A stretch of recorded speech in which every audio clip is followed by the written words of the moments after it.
వాళ్ళు కాల్పడాలి.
त्या ठाण्याला महिलांना भेटलं मी आणि मला त्या जबरदस्तीने विचारलं, तुम्ही तुकोबांचे अभंग किती कुठले होते? म्हटलं मला आता सांगताय. मी आज श्रोत्यांना प्रश्न विचारणार की गेल्या 10 दिवसात आपण किती नद्यांची माहिती ऐकली? मला उद्या उत्तर दिलं तरी सांगू. असं तुकोबांचा अभंग असं म्हटलं जातं की ज्ञानेशांची होती तुकोबांचा अभंग आणि मोरपंतांची आज्ञा असल्याशिवाय कीर्तन तुकोबांचे अभंग हे साधे सरळ सोपे असे असतात. जनमानसावर राज्य करणारे असे हे तुकोबांचे अभंग. आज ते म्हणतायत,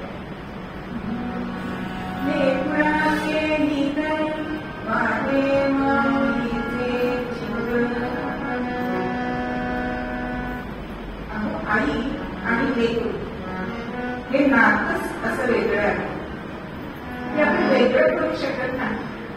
जसं पाण्यामध्ये आपण काठी मारली तर पाणी वेगळं होतं का? तसंच माय लेकरांचं नातं आहे. त्यांना तुम्ही दूर ठेवलं तरी ते नातं मात्र भंग व्हावं नाही. मातेचं हृदय हे कायम लेकराचं गीतच बघत असतं. म्हणून आपल्याकडे आईची महती जास्त राहिली जाते.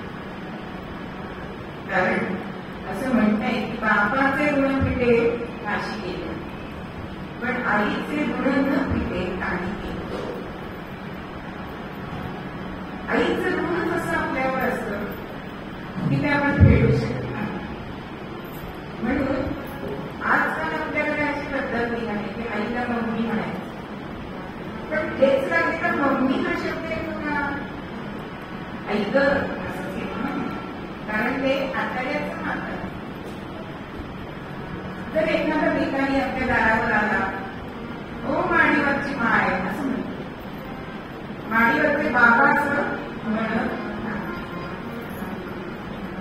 अशी ही आई अत्यंत कळवळ्याची जाती आहे. हे आईचं नातं कसं असतं ते सर्वत्र म्हणतात, वीट नाही कंटाळा नाही, वीट नाही कंटाळा नाही, आलस्य नाही त्रासही नाही, कृती माया कोठेच नाही, जगा वेगळी श्रीराम. आई कधी कंटाळते का मुलाचं करताना? आता ते ऍक्टिव्हिटी आहे पण आपल्या काळामध्ये नव्हते ते. आपण रात्री काय करायचो, एक नववारीची घडी घालायची आणि ती सरळ करायची. अहो दात म्हणजे काय? आई म्हणायचं सुनमान आलेलं आहे असं म्हणायची आमची आई. म्हणजे दात येणं हे सुद्धा आईची एक परीक्षा असते, पण ती न कंटाळता करते. तिला मुलाचं करताना कधी नीट येत नाही, कंटाळा येत नाही, आळस येत नाही का? तर माया असते. आमची आजी सगळ्यांचं करणारी होती. त्या दुधाचा गंधावरी 15-20 मुशी होत्या आणि एकदा दवलीला. आणि माझा मोठा काका थोडासा असा ज्येष्ठ करून आमच्या आजीला आम्ही वहिनी म्हणत असतो. तो म्हणा, वहिनी मला जरा पोळ्याचे पापड तळून दे ग. ती म्हणाली, बापने आता उद्या देते, मी आज फार कंटाळले असं आधी सांगितलं. पण हा आमचा कशाला स्वस्त बसा. तो म्हणाला, वहिनी उद्या तिथे तिला तर तुझा जीव काढते आणि आपण आमची आजी होती आणि 50 पापड तळून घातले सगळ्याकडून.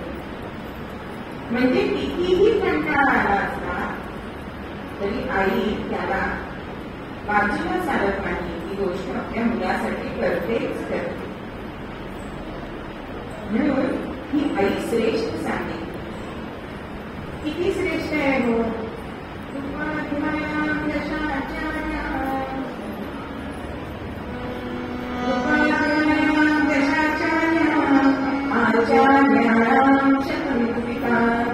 सहस्रं तु माता गौरवे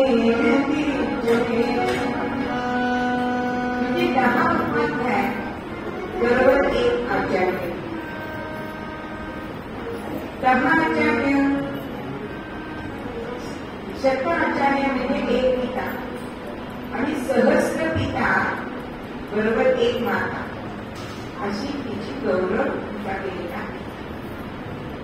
अशी ही माता आपल्या मुलासाठी सतत काही ना काहीतरी करत असते, कंटाळा न येता करत असते. म्हणून लेकुराचे हित मागे माऊलीचे ऐसी कळवळ्याची जाती करी रामाने. आज जगाचा न्याय कसा आहे की मला त्याच्याकडे काही मिळणार आहे का तर आपण काहीतरी करतो. फुकट कोणी काही करत नाही. पण आमची ही माता कशी असते, गरीब रामाने तिला ह्या नात्यातनं काहीही नको असतं. म्हणून जसं मातेला मोठेपणा दिलेला आहे तसं तिचं कर्तृत्व पण आहे. तिची रामा विनंती करते. म्हणून एका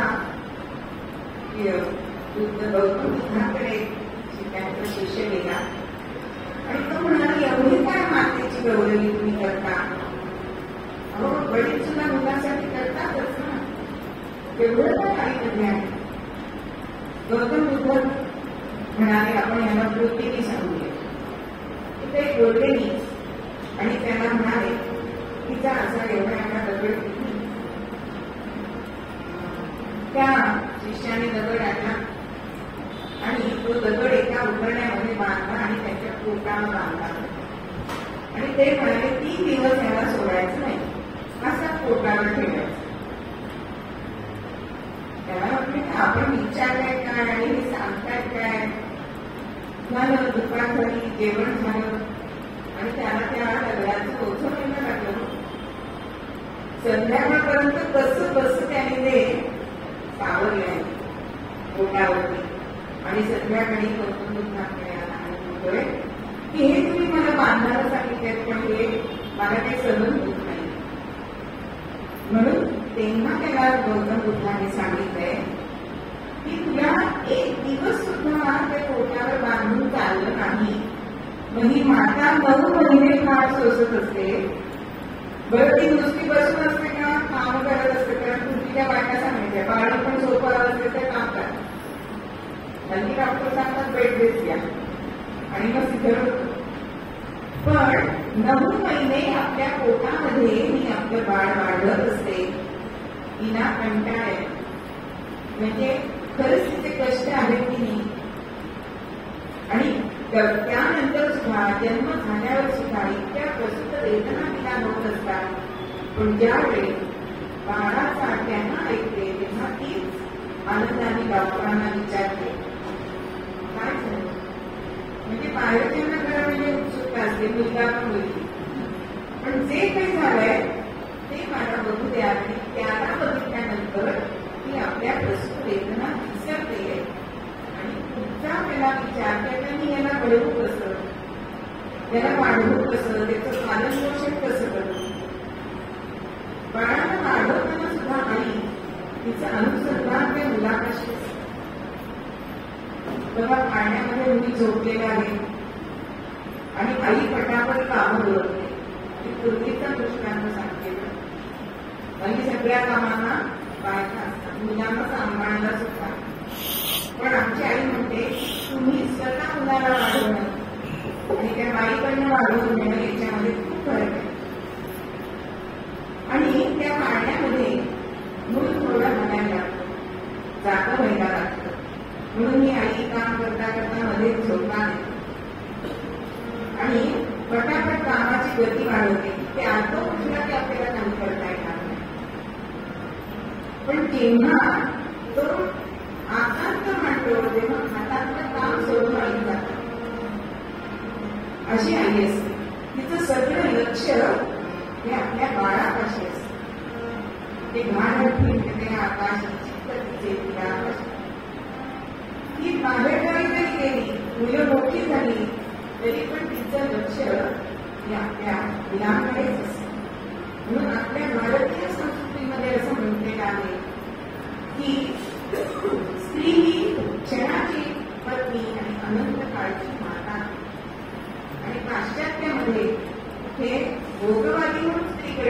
पाहिलं जातं. भारतीय संस्कृतीमध्ये मात्र तिला वात्सल्य मूर्ती, वात्सल्य सिंधू असं म्हटलं जातं. मग मातेचे प्रकार सुद्धा 4 सांगितले. एक आहे जन्मदात्री, म्हणजे आपली स्वतःची आई. त्यानंतर दुसरी माता आहे ती विद्यादात्री, म्हणजे आपले शिक्षक. त्यानंतर ज्ञानदात्री, म्हणजे आपले सद्गुरू. आणि जगद्धात्री, म्हणजे या जगाची पालन पोषण करणारी साक्षात जगदंबा, म्हणजे ती जगद्धात्री आहे. मग आई हे पहिलं संस्काराचं केंद्र सांगितले ना. मग आई ही कशी असते, तर ती आपल्या मुलाला स्तनपान करताना सुद्धा त्या मातेच्या मनामध्ये जे विचार असतात, आपला मुलगा कसा असावा हे तिला वाटतं, ते तेव्हा ती विचार करायला पाहिजे. पण हल्ली मोबाईल बघत मुली करत असतात, अत्यंत चुकीचं आहे.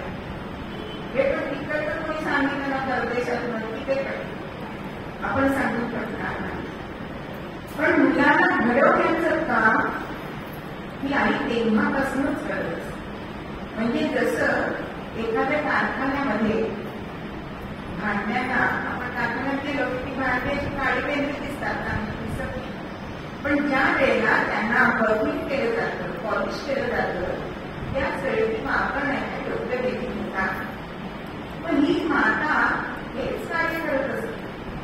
आपल्या मुलाला संस्कारांचं पॉलिश ती करत असते, त्या मुलाला ती घडवत असते ह्या व्यवहारामध्ये जगण्यासाठी.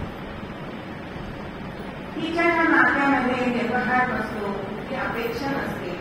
बाप सुद्धा एका वेळ म्हणेल की मी माझी भारताकडची काढली, पण आई असं कधी म्हणत नाही. पण आईला जर देव भेटला ती काय मागते,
मी तुझ्या खांद्यावर बसले होते तेव्हा मी झाडाची कोवळी पानं ही वाटेमध्ये टाकते, त्या रस्त्याने तुझा. असं असतं मातेचं हृदय. पण मुलांना त्याची किंमत मात्र खूप उशिरा करते. आपल्याला दिनू बाळाची गोष्ट माहिती आहे. दिनूचं दिन म्हणून आपल्याला मिळालं की एक दिवस दिनूला असं वाटतं की आपण आईची इतकी कामं करतो, आपण तिला दिन लावावं. तर आईनी एक बिल दिलेलं होतं वाण्याला देण्याचं, त्याच्यावरून त्यांना कल्पना आली आणि मग त्यांनी एक दिन आईच्या नावाने तयार केलं. ती शेजारच्या काकूंना निरोप दिला, आठ गिरणी तळलं टाकलं, 4 तुझे पाय केटून दिले, 1 रुपया, असं बरीच याद केली आणि त्याच्यासाठी बेरीज केली आहे आणि खाली 3 अशी सही केली आणि ते बिल आईच्या उशाशी करून गेली. आईने ते बिल बघितलं असते मनामध्ये आणि तिने पण एक बिल तयार केलं.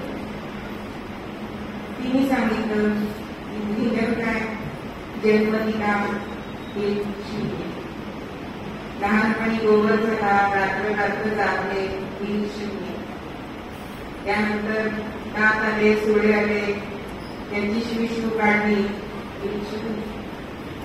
असं करत आईने पण बिल केलं, बेरीज शिवली आणि खाली आई सही केली आणि तिच्या उशाची शिवली. आणि दुसऱ्या दिवशी ते बिल तिने बघितलंय आणि मग मात्र त्याला त्या कांद्याचं खरं बरोबर पडलं. म्हणून ही लहान मुलं असतात ना, 8 वर्षापर्यंत आई हे त्यांचं दैवत असतं. म्हणजे सगळेजण त्या मुलाला चिडवत असतात की आई माझी असं चिडवत असतात. पण तो मुलगा काय म्हणतो, बाळ त्याला उत्तर द्यायला सुचत नाही आणि मग तो म्हणतो मी आई. असं आपण वागलं पाहिजे कुठे सद्गुरूंच्या आई. की सद्गुरूंचा मी आहे ही भावना आपल्या मनामध्ये असली पाहिजे.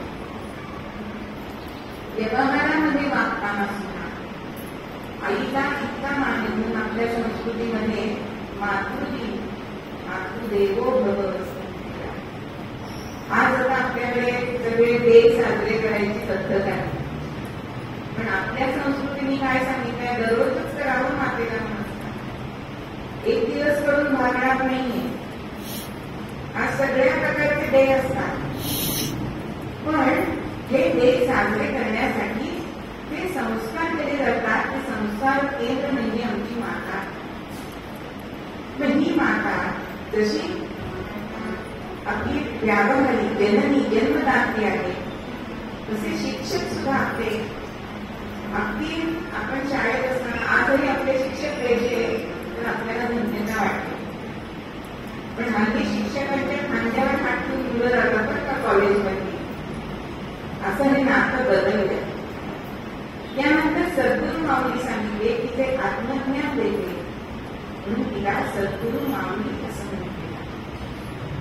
आणि जगद्धात्री म्हणजे जगदंबा आणि तिचंच वर्णन करताना तुझं एक नाव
Thank you.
कोटी भार वाहतेचा त्याचे सर्वस्व मी सांगे, असं तुकोबा तुमच्या चरणामध्ये म्हणतात.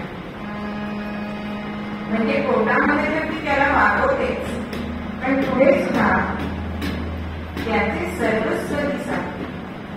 पुत्राचे सहस्र माता काय नाही तयार सांगते. म्हणून अपराध झाला तर मुलं आईच्या पदरामागे बघतात. वडील त्यांना बोलतात, पण आई त्यांना समजावून सांगते. म्हणून त्याचे सर्व सहन करणं हे सांगितले. आणि तुका म्हणे माझे किंवा संतांवरील. आता या शेवटच्या चरणामध्ये आपल्याला असं वाटतं की संत आणि माऊली माता यांची तुलना करत येत ना तुकोबा. कारण मातेमध्ये जे सर्व गुण आहेत ते सर्व गुण आमच्या संतांमध्ये सुद्धा. म्हणून संत हे माता म्हणून त्यांना माऊली म्हणतो, सद्गुरू माऊली म्हणतो. मग मातेमध्ये जसा जिव्हाळा असतो तसा संतांमध्ये सुद्धा जिव्हाळा असतो. मातेमध्ये जे वात्सल्य असतं, अपराध क्षमा करण्याची जी वृत्ती असते ती आपल्याला संतांमध्ये सुद्धा दिसते. आणि जसं तुकोबांनी असं म्हटलंय की मातेजवळ काय असतं तर आनंद असतो. मुलाची दृष्टी मनात सुद्धा काढते बघा. एखाद्या तिच्या तोंडातून जातं की मर मेले असं म्हणते, तो आशीर्वाद असतो म्हणजे भरपूर जग असं त्याचा अर्थ आहे. शब्दशः अर्थ घ्यायचा नाही. म्हणजेच मातेची दृष्टी जशी कधी लागत नाही तशी संतांची सुद्धा आपल्यावरती कृपा दृष्टी असते ती कधी कमी होत नाही. कृपाळू असं त्यांना म्हणत आहे. जशी माता उदार असते, मातेजवळ जर मुलाने काही मागितलं ती लगेच काढून देते, तसे संत सुद्धा उदार असतात. जे भक्त त्यांच्याकडे मागतात ते सगळं देतात, त्यांच्या इच्छा पुरवतात. म्हणून मातेजवळचा ऐकण्याचा आनंद कधी कधी संपू शकतो, पण संतांजवळचा जो शाश्वत आनंद आहे तो कधीही संपत नाही. म्हणून तुकोबाच एका अनुभवामध्ये आनंदाचे डोही आनंद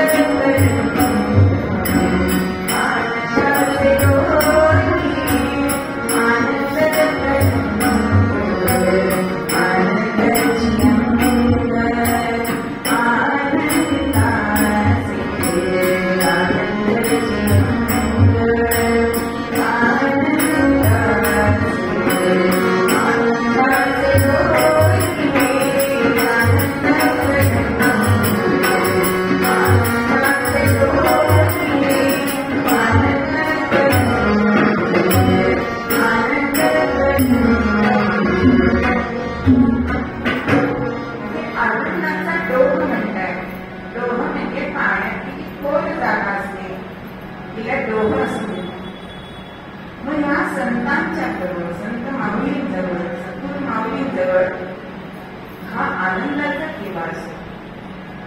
म्हणून मातेजवळ आणि सद्गुरूंजवळ भेदभाव असतो. बघा, आईला आज 4 मुलं असतील किंवा आधीच्या काळात आपण 2 घेऊया, पण जर ते सक्षम मूल असेल त्याच्याकडे ती थोडंसं लक्ष कमी, पण जे दुबळ असेल याच्याकडे ती जास्त लक्ष देते की. तसेच सद्गुरू माऊली असते जे ह्या अध्यात्मामध्ये कच्चे आहेत, थोडेसे दोलायमान आहे त्यांची मनस्थिती, त्यांच्याकडे सद्गुरू माऊली जास्त लक्ष देते. म्हणून माऊलीचा अधिकार मोठा आहे. माऊलीचा अधिकार इतका मोठा आहे की असं सांगितलंय की संन्यासी कोणालाही वंदन करत नाही, पण संन्यासांनी मातेला वंदन करावं असं सांगितलेलं आहे. म्हणून आपण शंकराचार्यांचा जो फोटो बघितला त्याच्यामध्ये ते मातेला वंदन करताना दिसते. अशी ही माता. मग या माता पंचमाता सांगितलेल्या. आपण 10 दिवस एक माता बघितली, लोकमाता म्हणजे नद्यांचं माता. तसेच जन्मभूमी ही सुद्धा माताच. तिच्यासाठी सर्वस्व देणारे अनेक क्रांतिकारक होते. म्हणून वेद मंत्राभूमी आम्हा वंदे वंदे मातरम् असं गरिमा म्हणतात. तर आमचे सावरकर म्हणतात, मोक्षमुक्ती तुझीच रूपे, मोक्षमुक्ती तुझीच रूपे,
संरक्षण करा.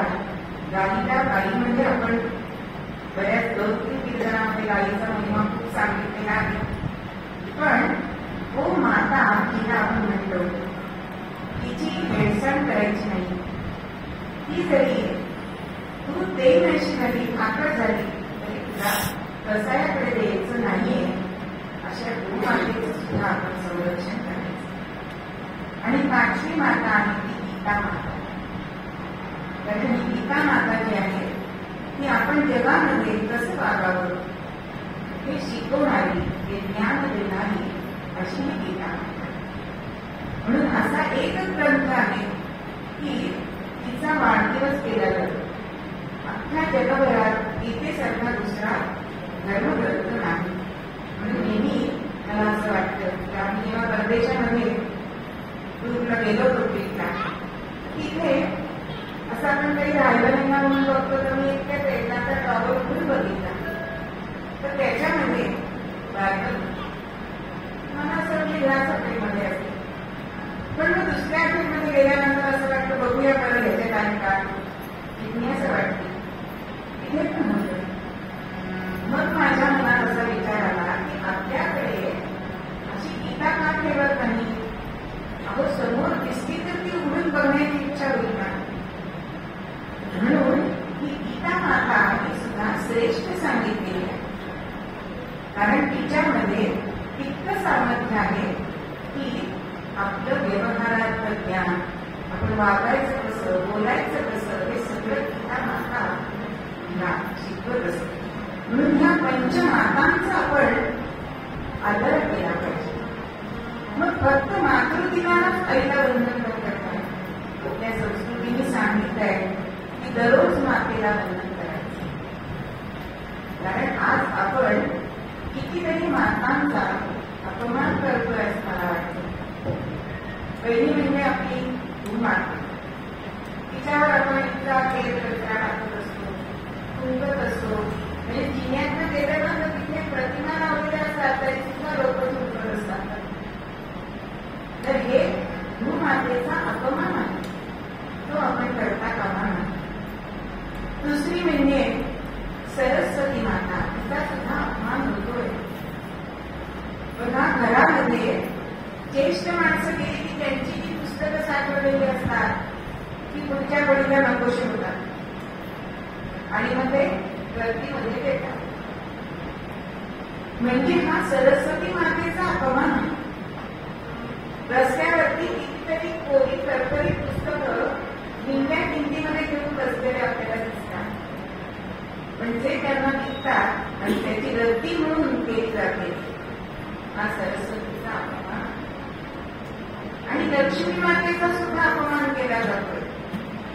तेवढा धन देतो तो तिचा अपमानच नाही का? किंवा एखाद्याला सुपारी देणं, आपले काय करतात तेच करतात आणि त्यासाठी त्यांना पैसे देतात, हा लक्ष्मी मातेचा अपमान. तर अशा या मातांचा आपण आदर करायला पाहिजे.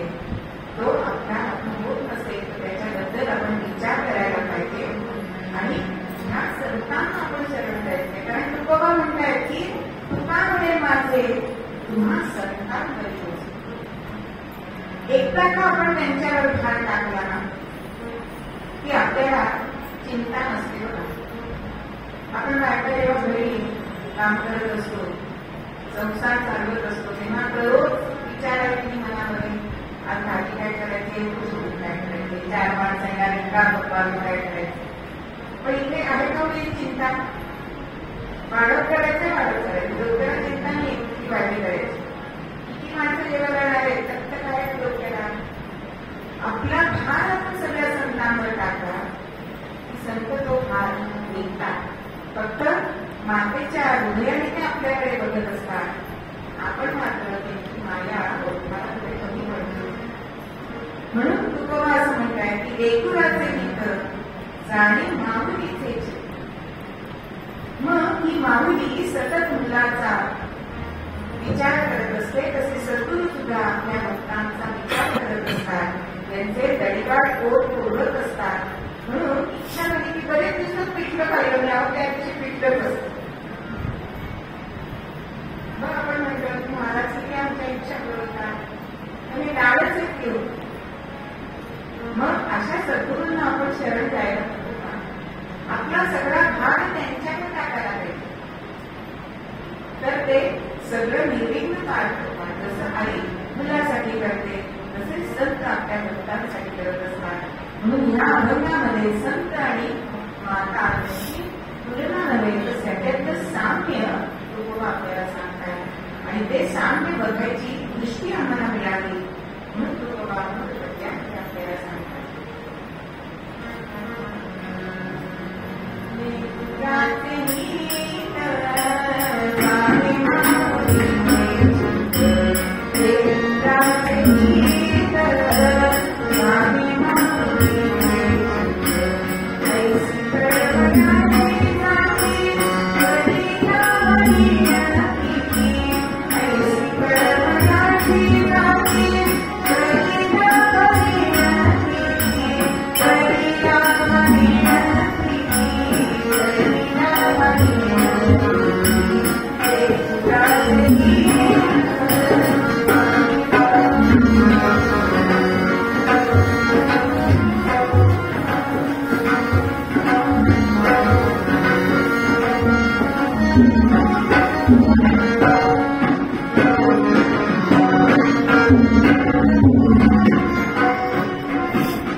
देवघरामध्ये होते आणि देवघरामध्ये ज्या 2 तसबीरी लावलेल्या आहेत त्या दररोज ती न्याहाळत असते. कोणत्या होत्या त्या तसबीरी? तर एक होती राम आणि रावण यांच्या युद्धाची तसबीर आणि एक तसबीर होती द्रौपदी वस्त्र घालण्याची. आता ही मुलगी विचार करते की त्या काळामध्ये जी परिस्थिती होती ती परिस्थिती आजही आहेच. मग तेव्हा जसा राम झाला, तेव्हा जसा कृष्ण झाला, तसा आज का नाही? मग असा राम असा कृष्ण मीच घडले. आणि इथेच या मुलीच्या मनामध्ये स्वराज्याची बीज पेरली गेली. कोण होती ही मुलगी? चेहऱ्यावर मला जरा प्रश्नचिन्ह दिसत आहे. ही मुलगी होती सिंदखेड राजा यांच्या दकुनी जाधवांची मुलगी. आईचं नाव म्हाळसा. जन्म झालाय 12 जानेवारी 1578. नाव जिजाबाई. आज जिजाबाईंची कार्तिकी पुण्यतिथी आहे म्हणून हा विषय निवडला. अशी ही जिजा अहो यादव घराणं होतं. त्यामुळे उसळतं रक्त पराक्रम रक्तामध्येच होतं. रूप अप्सरेचं होतं पण आवेश होता जगवंतेचा.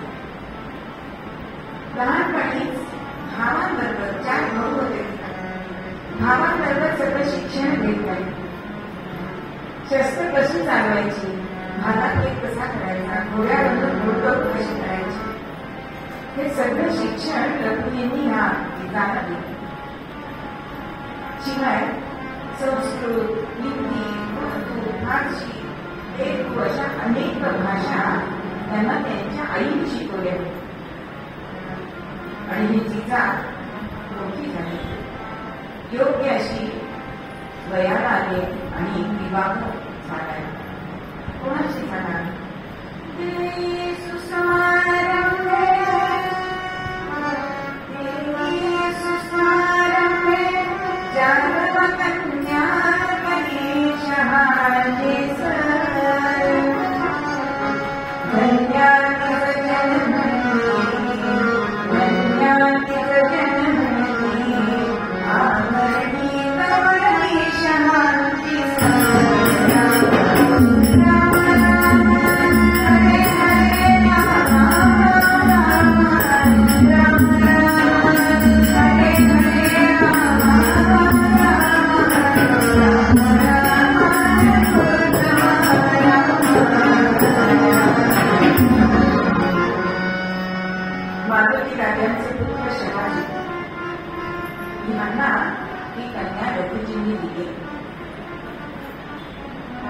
शहाजी राजांचं भाग्य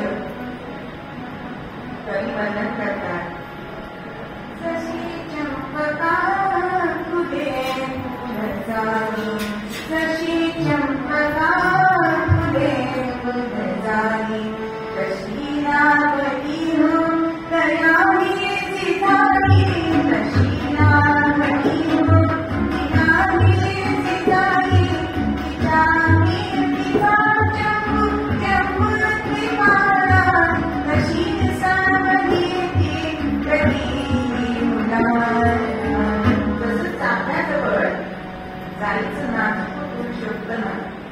जसे आमच्या शहाजी राजांच्या बरोबर या टीका बरोबर अनुरूप असं करतो.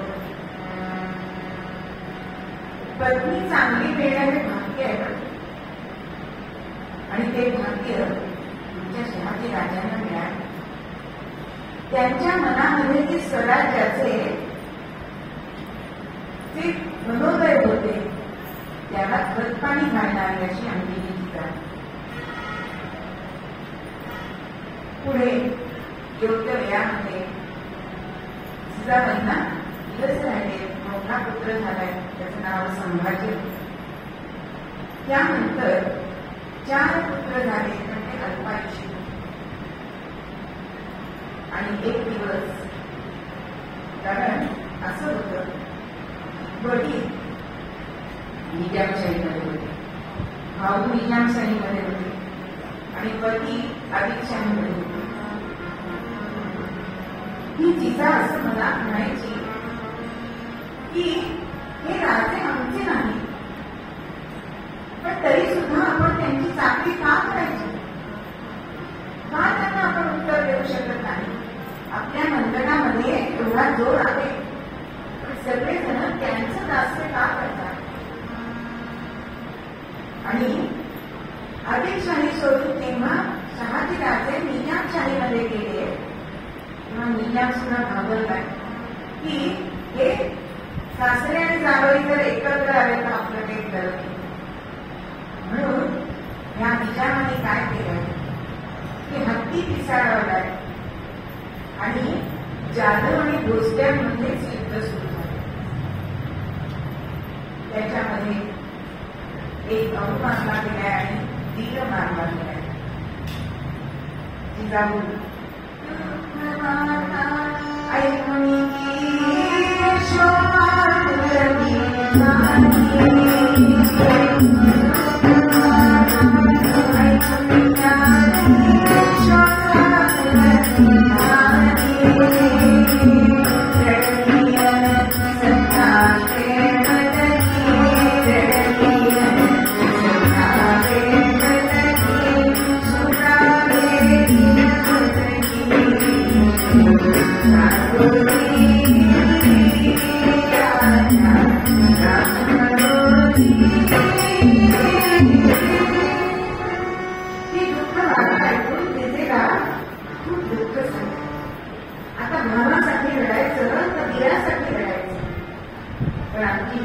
मनामध्ये रडत होती की अवघा मराठ्यांसाठी की परत्याचं दास्य करताय आणि आपलं शौर्य वाया करत आहे.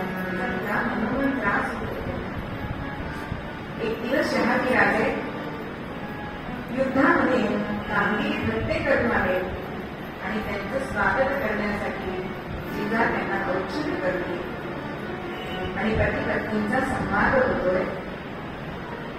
जिजाबाई शहाजींना विचारताय की राजे, तुम्हाला स्वराज्याची स्वप्न पडतच नाहीत का? राजे म्हणताय, पडतात. स्वराज्याची स्वप्न आम्हाला पडतात. ती स्वप्न बघून आम्ही दचून जागतो. पण तुमच्या मनात काय आहे? राणी साहेब, तुमच्या मनात काय आहे? बंड स्वराज्याचे झेंडे आमच्या जिजाबाईच्या मनामध्ये नाचत होते. उन्मत्तही सिंहासने चिरकागण्या सामर्थ्य दे, उन्मत्तही सिंहासने चिरकागण्या सामर्थ्य दे, निर्दागण्या यादयते तुझी अंबिके वरदान दे, अंबिके वरदान दे. या जगद्धात्रीला ती सांगत होती की ह्या उन्मत्त झालेल्या पाकशहा निर्दाळण्यासाठी मला ताकद, मला शक्ती दे. आणि जिजाऊंची कामगिरी बिकट झाली. शहाजीराजांना कळलंय, सख्यांना समजलंय की जिजाई ही गर्भवती राहिली.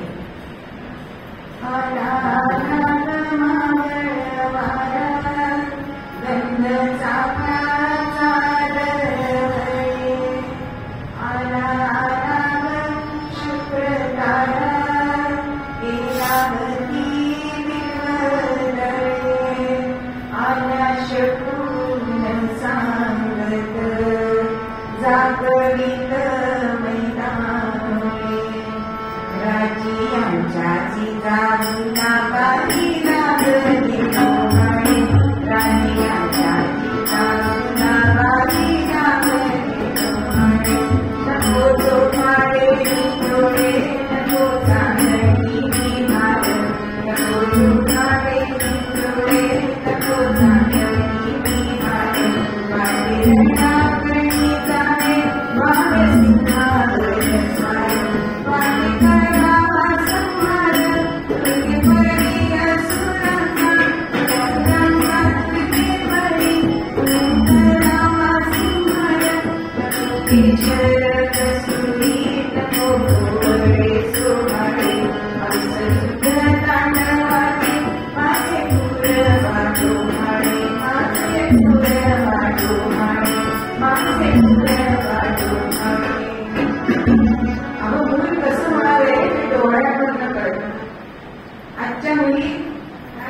दत्तात्रय मग समोर गेली त्यातूनच जन्माला येतात की पण आमच्या तिचा मुद्दा मात्र युद्धाचे डोकाळे लागले. आता पुण्यामध्ये शिवनेरी किल्ल्यावरती शहाजी राजांनी त्यांची योग्य सोय केली आणि तिथे रामायण कथा अशी तिथे प्रवचन करण्याची सोय त्या गणपती जो होता श्रीनिवास त्यांनी केली.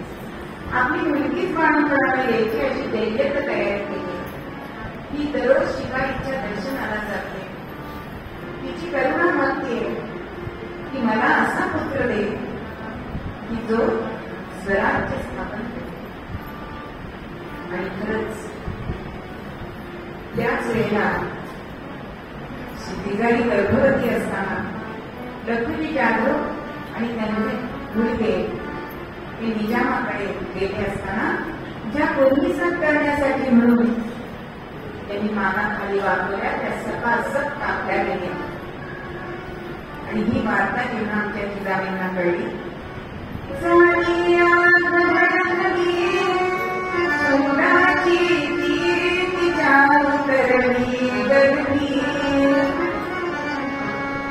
गर्भी वाढत होता शंभूचा औषध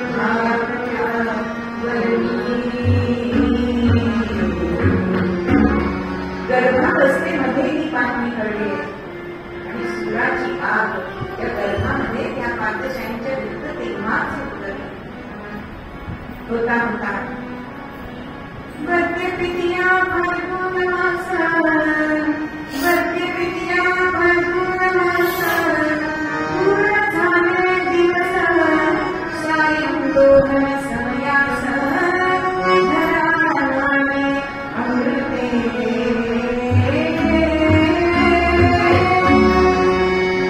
वर्त्यपितिया सुईची लगबग चालली. दरवाजे बंद होते. सगळे बाहेर उभे होते. उत्सुकता होती. काय काय मुलगा मुलगा आणि खरोखरच सगळ्यांना आनंद झाला. अहो सह्याद्रीला आनंद झालाय. अवघ्या महाराष्ट्राला आनंद झालाय. आणि गडावर सनई चौघडे वाजू लागले. तोफा कडाके आणि तिचा माता म्हणताय तोफांचा आवाज एवढा होतोय त्या दिल्ली पादशहाला कळते की तुझा काळ जन्माला आला. आता जबाबदारी होती संस्काराची. आता ह्या मुलाला संस्कार करून घडवायचं काम आमच्या जिजा माता करताय. दिसा मासा हा मुलगा मोठा होतोय आणि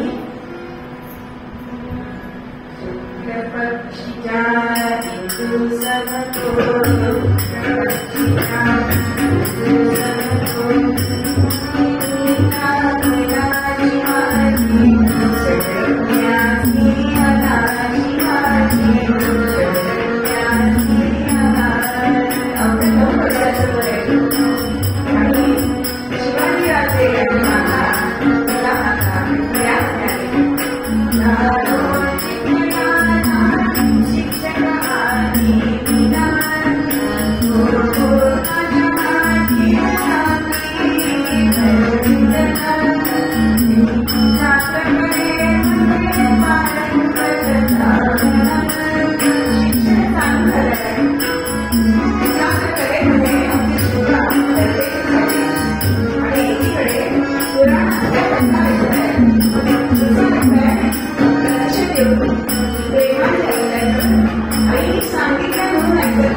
मध्ये कंपनीची पुण्याच्या बेचिरात केलेलं होतं. तिथे तिचा माताने पहिलं काय केलं असेल कसबा गणपती आणि तांबडी योगेश्वरी या दोन ग्रामदैवतांची स्थापना केली आणि जे पुन्हा सोडून गेले त्यांना पुन्हा मानाने पुण्यामध्ये बोलवलं आणि हळूहळू राज्यकारभार सुरू केला. राज्यकारभार करताना सुद्धा शेजारी शिल्पाला बसवत असत. अहो संस्कार काही पाठीपेंची करून द्यायची गोष्ट नाही. ही आपल्या आचरणातून दाखवायची गोष्ट आणि तेच जिजाबाई करत होते. एकदा जिजाबाईंनी मता नावाची बेगम तेव्हा आणखी तिला आणले. ती म्हणजे राणी साहेब आता मी नाचू शकत नाही, पण राजांना ते सांगतायत की ही तुझी माता आहे, तिचा सांभाळ तुला करायचा. म्हणजे मुस्लिमांबद्दल त्यांना वैर नव्हतं, वैर नव्हतं ते त्यांच्या वृत्तीशी होतं. अनेक गोष्टी या शिल्पांना त्यांनी शिकवली. आता ऋतुच्या लढाया सुरू झाल्या. एकदा असंच ठरलं होतं की जो जिंकले त्यांनी त्या गडावर छोट्या किल्ल्यावर जाऊन बसायचं, पण त्याच्यामध्ये शिवराय टाकले आणि लढायला लागले. जिजामाता म्हणताय, अरे कष्टाशिवाय राज्य आणि विद्या मिळत नाही. अशा छोट्या छोट्या गोष्टीतून शिवरायांवरती त्या संस्कार करतात. एक दिवस सज्जामध्ये उभे होते आणि त्या मुलांकडे बघताय. मुलांना बघून त्या पंतांना गावोची पंतांना म्हणताय, पंत आजची ही फुलपाखरं उद्याचे गरुड व्हावे. माझी अशी इच्छा आहे की जशी ज्ञानेशांनी 16व्या वर्षी ज्ञानेश्वरी मिळली, तसं माझ्या शिल्पांनी गड पहिला 16व्या वर्षी घ्यावा. आणि खरोखरच शिवबांनी आपल्या मुठभर सहकार्यांच्या यांनी रोहिणेश्वराशी शपथ घेतली स्वराज्याची. अहो 5 पाकशाळा होत्या, पण त्यांना मी निर्धारून माझं स्वतःच स्वराज्य निर्माण करीन ही शपथ रोहिणेश्वराची घेतली आणि आपल्या आईची इच्छा पूर्ण केली. स्वराज्य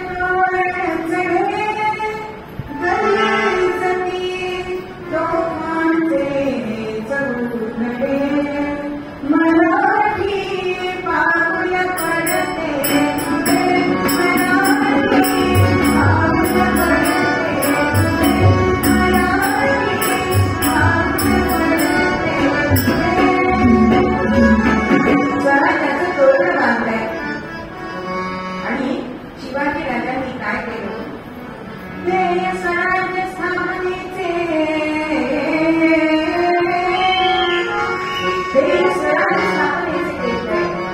आणि प्रत्येक हंसात शिवरायांची तशी. या स्वराज्यावर अनेक संकट आली, पण जिजामाता डगमगल्या नाही. अफजल खानाच्या वेळी तर त्यांनी महाराजांच्या मनात उभारी दिली आहे आणि सांगताय की तुझं जर याच्यात काही बरं वाईट झाले तर शंभू बाळा मी गादीवर बसून राज्य कारभार करेन. अहो प्रत्येक संकटामध्ये जिजाऊंनी प्रसव वेदना भोगली. एकदा त्यांना जन्म देऊन त्यांना त्या प्रसव वेदना थांबवता आल्या नव्हत्या. अफजल खानाचा वध असो, मिर्झाराजे जयसिंग आग्र्याला ते गेले तेव्हा आग्र्याची काही सिद्धी जोहर अशा कितीतरी संकट ही राज्यावरती वळवाच्या पावसाप्रमाणे आली, पण महाराजांच्या मागे गंभीरपणे उभ्या राहिलेल्या होत्या जिजाबाईंनी त्या काळामध्ये, आपण म्हणतो की आता जाहिरातीचं युग आहे, पण त्यावेळेस सुद्धा त्यांनी प्रसार माध्यम उपयोगात आणलेलं. ज्यावेळी अफजल खानाचा वध झाला त्यावेळेला शाहिरांना बोलवून त्याच्यावरती पोवाडे रचून ते महाराष्ट्रामध्ये गायले गेले. कारण राजांच्या शौर्याचं सगळ्यांना कळलं पाहिजे की आपण जरी मुठभर असतो तरी मनामध्ये जर आपल्या स्वराज्याची बीज असली तर आपण त्यांना फत्ते करू शकतो. हा आत्मविश्वास त्यांनी मराठ्यांना दिला. कारण शहाजी राजांच्या अनुभवावरून त्यांनी बघितलं होतं की एकट्या राजाच्या मनामध्ये स्वराज्याच्या कल्पना असून चालत नाही, त्या जनमानसाच्या प्रत्येक मनामध्ये असायला पाहिजे, तर स्वराज्य मिळतं आणि ते सुराज्य होऊ शकते. अशा आमच्या जिजाबाई. आज आपण थोडं चरित्र बघायचं, कारण पुढे पण आपल्याला चरित्र यांचं बघायचं. पण जिजाबाई त्या अतिशय न्यायप्रिय होत्या आणि अत्यंत बाणेदार असणाऱ्या दोन्ही कुळं त्यांनी उधळून टाकली. कारण त्यांना आपण राष्ट्रमाता म्हणतो. मग राष्ट्रमाता म्हणजे काय हो? माता आपल्या फक्त मुलाचा, आपल्याच मुलाचा विचार करते, पण राष्ट्रमाता हा अवघ्या राष्ट्राचा विचार करते, म्हणून तिचा पुन्हा राष्ट्रमाता असं म्हटलं जातं. या जिजाऊंनी न्यायदान करताना शिल्पांना किती वेळा सांगितलंय की नाती आपल्याला राज्यकारणामध्ये आणायची नाही. अशी नाती आणून राज्यकारभार दुखावला जातो. राखावी बहुतांची अंतरे.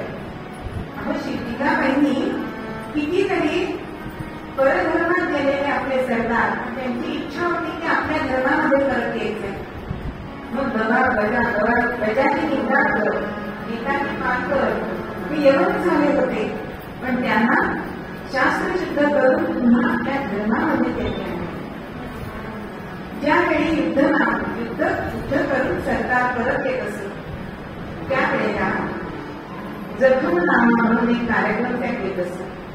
म्हणजे त्या जखमांना, मनावर झालेल्या, शरीरावर झालेल्या जखमा आहे त्यांना तूप लावलं जात असत. आणि त्यावेळेला तुम्ही होता म्हणून राजे फेर आहे असं त्यांना मनाला उभारी द्यायची. जे सैनिक युद्धामध्ये कामी आले त्यांचा सुद्धा कुटुंबाचा भार आपण झेलायचा आहे हे त्यांनी आपल्या चरणातून शिवबांना शिकवलं. असे संस्कार जर मातेने केले तरच ती खरी सुजननी. कारण सुशीलो मातृपुण्येन असं म्हणतात. मूळ जर सुशील झालं तर ते मातेच्या पुण्याईवरती होतं, आणि चतुर झालं तर ते बापाच्या पुण्याईवरती होतं. जर दानी झालं तर ते वंशाच्या पुण्याईवर होतं, आणि भाग्यवान झालं ते स्वतःच्या पुण्याईवर होतं. मग आमचे शिवराय सुद्धा सुशील होते, ते जिजाबाई सुशील होत्या म्हणून. जिजाबाई ह्या शब्दाचा अर्थ, प्रत्येकचा शब्दाचा आपण अर्थ बघितला तर जी म्हणजे जिवंतपणा, जा म्हणजे जातेपणा, गा म्हणजे गाडेदारपणा, आणि ई म्हणजे ईश्वर परायणता. हे चारही गुण आमच्या जिजामातांमध्ये होते. आणि कुठल्याही कार्याला जर ईश्वराचा अधिष्ठान नसेल तर ते कार्य पार पडत नाही. त्या जाणत होत्या, आणि म्हणून शिल्पांवर त्यांनी असेच संस्कार केलेले आपल्याला दिसतात. म्हणून असं म्हणावं असं वाटतं, असा असावा मुलगा आणि अशी असावी आई, असा असावा मुलगा आणि अशी असावी आई, ज्यांची थोरवी लिहिण्यासाठी कमी पडावी शाही, ज्यांची थोरवी लिहिण्यासाठी कमी पडावी शाही. महाराष्ट्राचे भाग्य असे की इथे जन्मली जिजाई, महाराष्ट्राचे भाग्य असे की इथे जन्मली जिजाई, शक्ती युक्तीच्या सांगून मंत्रात जिने घडविली शिवशाही, जिने घडविली शिवशाही. अशी ही माता, राजमाता, आज त्यांची तारखेने पुण्यतिथी आहे. पण आपल्या महाराष्ट्राला प्रेरणा देणारी, असा राजा आपल्या घरात घडवणारी अशी ही जिजामाता, म्हणून त्यांचं हे पुण्यस्मरण. मग ही कशामुळे झालं तर लेकुणाचे हित, माझ्या मुलांनी काय करायला पाहिजे हे जिजाबाई जाणत होते, आणि त्याबरोबर राष्ट्राचं हित कसं होईल हेही त्यांनी बघितलं.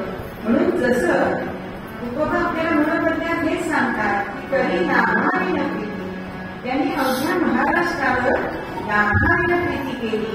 आणि अशा या जिजाबाईंना आपण वंदन करू.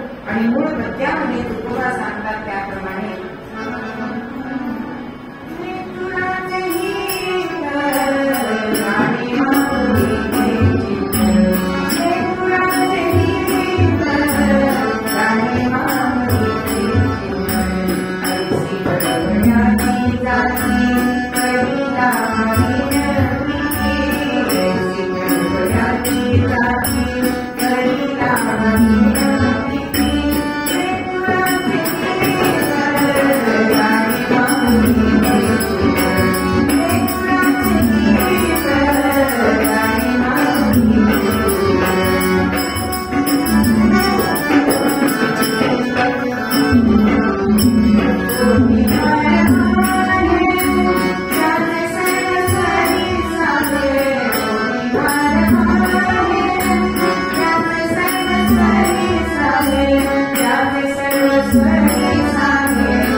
Thank